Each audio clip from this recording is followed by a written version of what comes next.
तर मित्रांनो, या व्हिडिओमध्ये आपण स्थिर प्रमाणाचा नियम म्हणजेच लॉ ऑफ डिफायनाइट और कॉन्स्टंट प्रपोर्शन याबद्दल बोलूयात।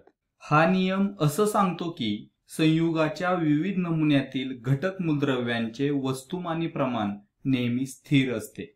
जरा सोपं करून सांगायचं तर कोणत्याही रासायनिक पदार्थामध्ये घटक द्रव्ये हे नेहमी निश्चित प्रमाणात म्हणजेच ठराविक गुणोत्तरात अस्तित्वात असतात।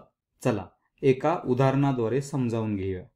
आपल्याला माहिती आहे की पाण्याचे रासायनिक सूत्र आहे H2O। जर इथे आपण स्थिर प्रमाणाचा नियम लागू केला तर असं समजेल की पाण्याचा एक अणू हा नेहमीच हायड्रोजन आणि ऑक्सिजनच्या ठराविक गुणोत्तराने बनलेला असतो। म्हणजे काय तर पाण्यामध्ये हायड्रोजनचे 2 अणू आणि ऑक्सिजनचा 1 अणू असतो। म्हणूनच पाण्याच्या कोणत्याही भागात कोणत्याही नमुन्यात जर आपण पाहिलं तर हायड्रोजन व ऑक्सिजन यांचं गुणोत्तर नेहमी 2:1 असतं।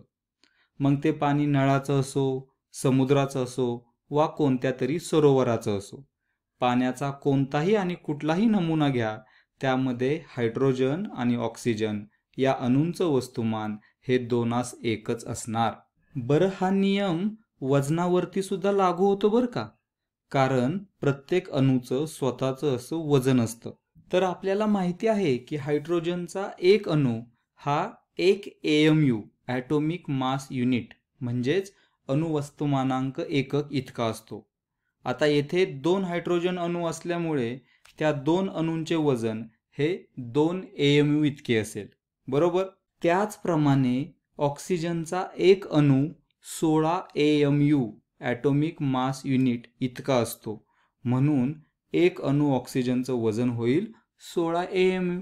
तर इथं आपण असं म्हणू शकतो की ऑक्सिजन आणि हायड्रोजनचं वजनाचं गुणोत्तर होईल 16:2। ते जर सोडवलं तर होईल 8:1 असं, बरोबर।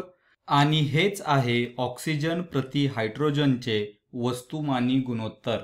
याचा अर्थ असा की पाण्याचा कोणताही नमुना आपण घेतला आणि त्यातील पाण्याचा एक थेंब असो, एक ग्लास असो, 50 लिटर पाणी असो किंवा 10,000 लिटर पाणी असो, ऑक्सिजनचं वजन हायड्रोजनपेक्षा 8 पट हे जास्तच असणार।